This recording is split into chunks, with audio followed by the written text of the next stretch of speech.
From the studios in beautiful Oceanport, New Jersey, welcome to the biggest and greatest podcast ever. I'm your host, Ray K. Hello. Hello.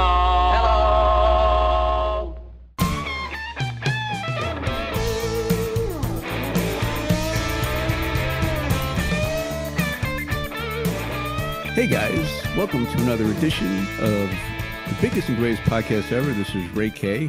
I'm going to talk today about the Yankees. I'm going to talk about baseball. It's playoff time, the most important time of year in baseball. And the Yankees had sort of, I call it the magical season. They had a lot of injuries. They won 103 games. They blew away everybody in first place.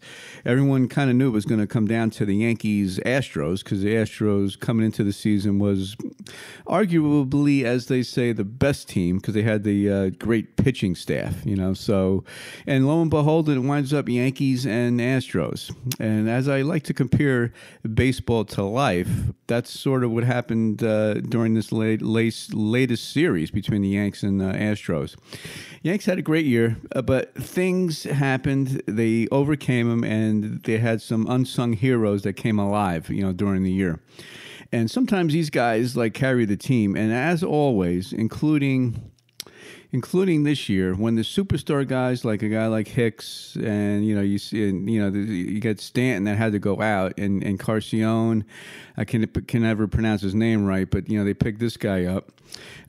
You tend to go with the superstars over the guys that take you there. So they take two or three guys out that got them there, and these are like I say, the unsung heroes. The guys are getting $300,000 to $400,000, $500,000 a year, minimal salaries.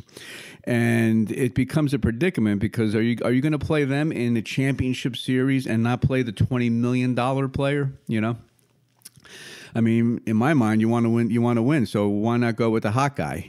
But many times, if not all the time, they go with the old superstar guys that are just back off injury, and it messes the chemistry. They're just not up to par, because it's late season. They don't have the AAA to go down to kind of get back, and you thrust them back right into the spotlight.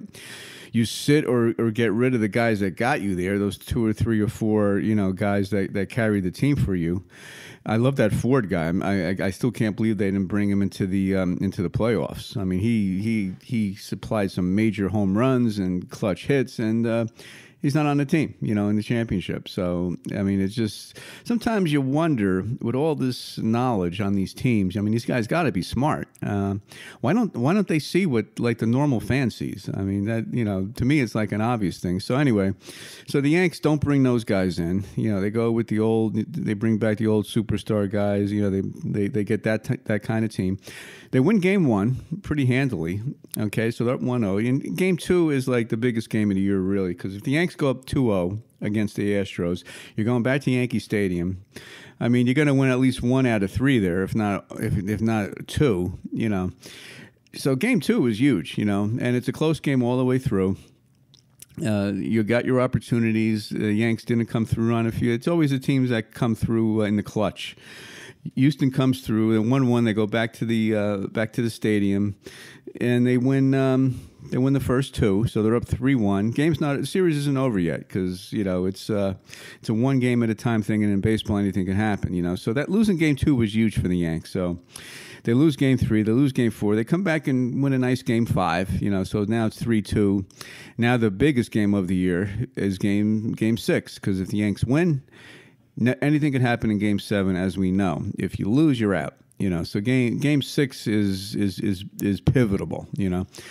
So game 6 happens, and it's a reliever game. It's like a weird thing, because of playoffs, you got to play to win. So a lot of teams burn out their starters. So no starters are playing in this game. It's all guys coming in from the bullpen. So it's kind of a unique game. I'm thinking, all right, Yanks if they're going to have a shot at winning against these great pitchers, this is it, because they're going against all the bullpen guys. I'm expecting 9 or 10 runs. So they're off to a slow start. They're down 3-1. Most of the game it's 3-1, 3-2. It's 3-2. They're down by a run.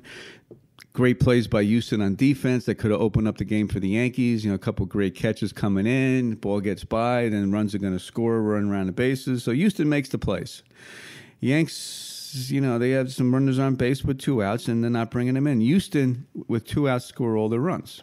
So that's another situation. Clutch. I guess it's a life thing. Sometimes you got to come through. And the teams that come through are going to win. The Yanks play Sanchez. Through the whole series, he's 1 for 25. I know he hits 1 home run, but. It just another one of those things that scratch my head. Like where's Romine? Not only the guy a better defender, but I mean you could put him hitting and put Sanchez DH if you want. I mean, you want a strong field. You don't want a guy that you got to sweat it out with a guy on third. And if you get a pass ball like he did last night on the third strike, with a ball he just kind of lost it. I guess it went right through his glove. They got out of the inning, but. I mean that's another move I didn't quite get. So anyway, so it's 4-2, and DJ gets up and hits a home run. So now we're 4-4. I mean, it just cleared the glove. So the Yanks bring in the closer. I'm thinking now they're bringing this guy in. Couldn't they bring in someone else that could carry the team 3 or 4 innings? Because this is just tied.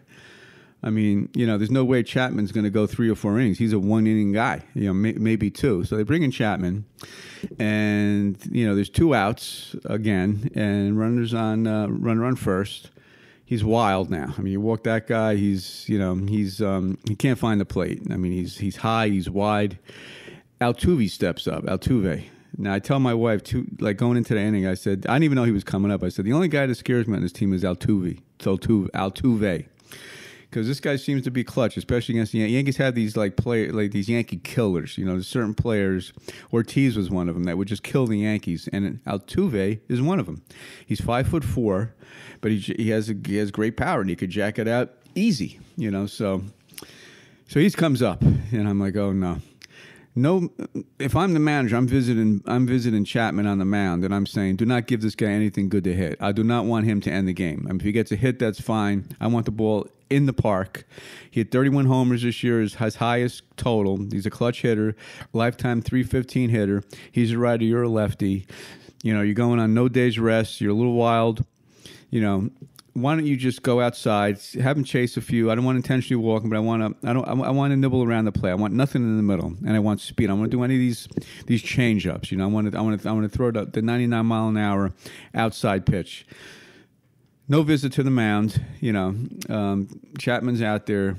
What does he do? He throws gets behind the count. He has to throw a strike. He throws a slider. Like an 85 mile an hour slider. Dead center of the plate. I mean, that's something I could literally hit. I mean, this guy could throw 99. He has the best hitter on the team up, and he throws it over the middle of the plate. 85 mile an hour, gone. I mean, I just watched Altuve's reaction, and I said, I don't even got to see where the ball is. I mean, I know that's gone. It was way gone, and Houston wins it. 6-4, and then they go on to the championship, and well deserved because they did win the game. And in baseball, and at a 7-game series, that's enough to there's no one game where sometimes like the good team loses, and maybe in soccer or maybe even the Super Bowl you might just have a bad game, but 9 out of 10 you'd beat the team on the other 9 games. In baseball, when you go 7-game set, the better team is going to win. Let's face it. But Boone did not give the Yankees the chances they need. I don't think he made the right moves. Not only at the plate, but even in the field by playing Sanchez, and no strategy. It's almost like a 6-year-old could have ran the team. I mean, it was like you just set the lineup and that's it. I'm thinking, wow, what's the scoop here? I mean, is this, I mean, again, I give Houston all the credit, but just certain things I kind of wonder about when I watch this stuff, because.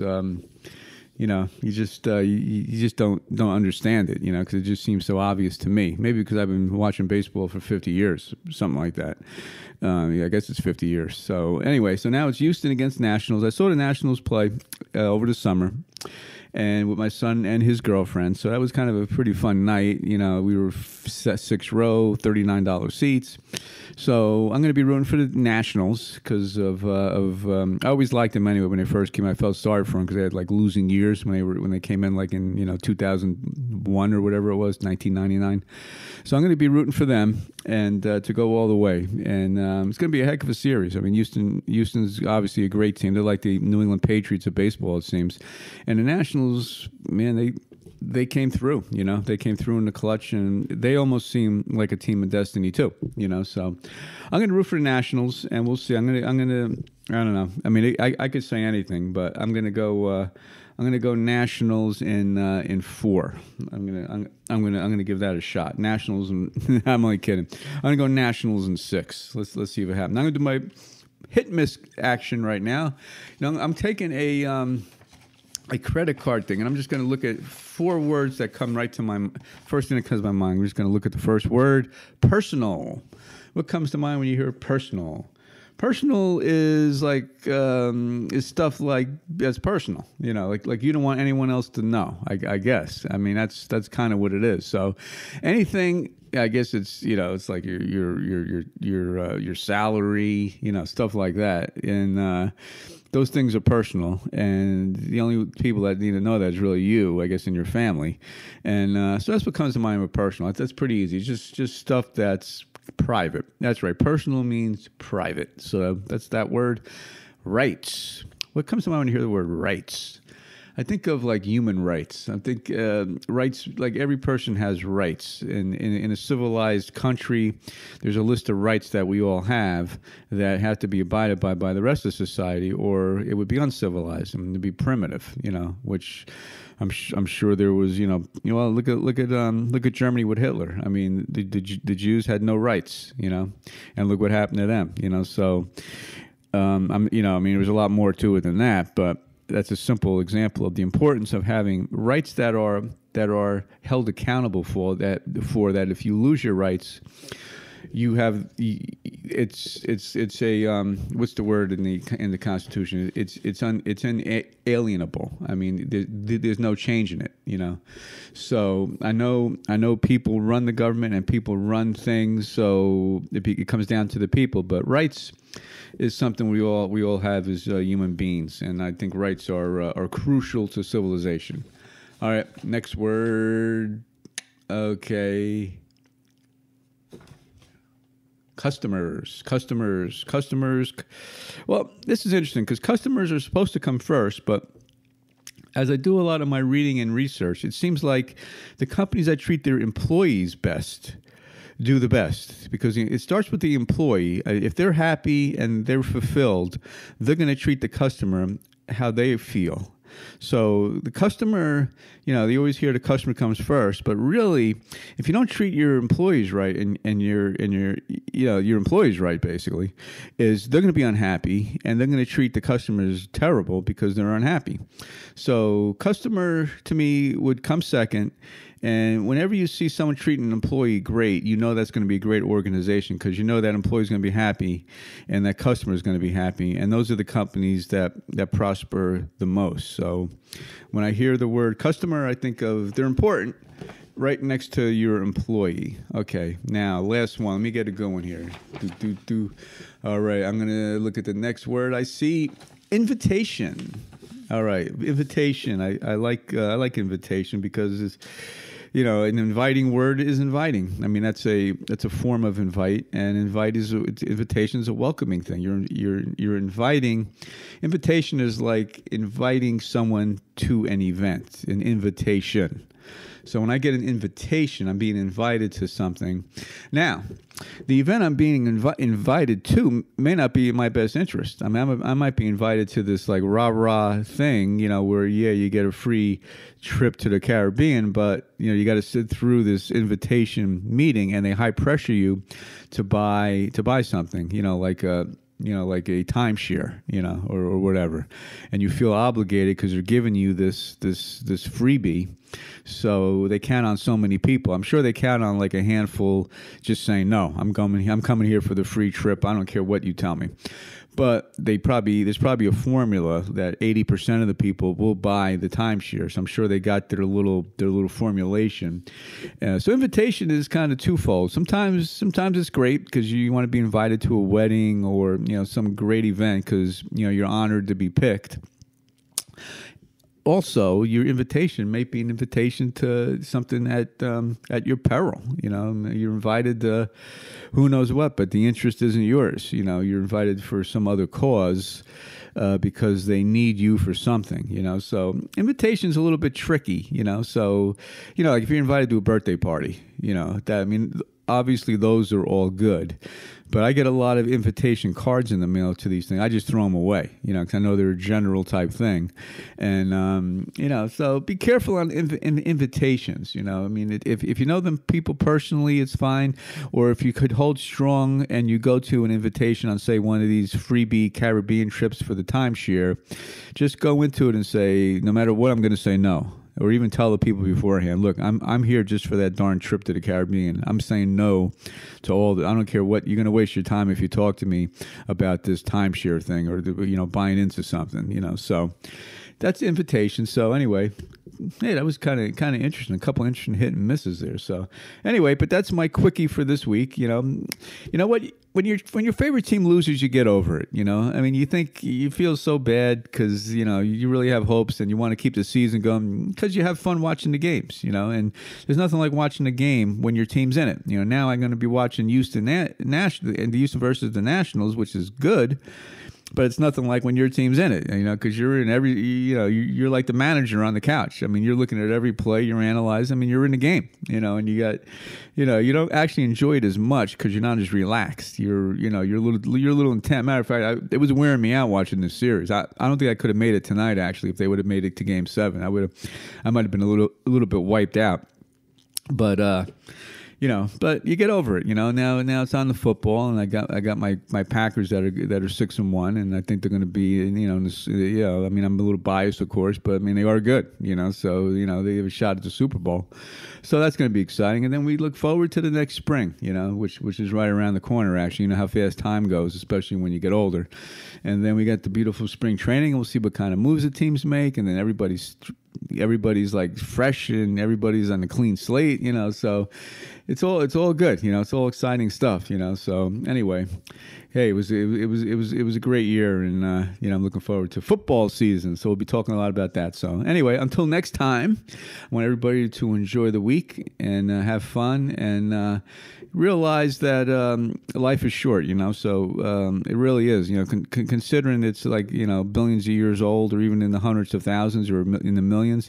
We're only on this planet for about 100 years, so you got to really take it in each day and enjoy it to the max. Don't let petty stuff get to you. It's just part of life, and just roll with those petty things, so and you'll be fine. So anyway, we will catch you guys next week. So anyway, enjoy the rest of the week, and we'll catch you next time.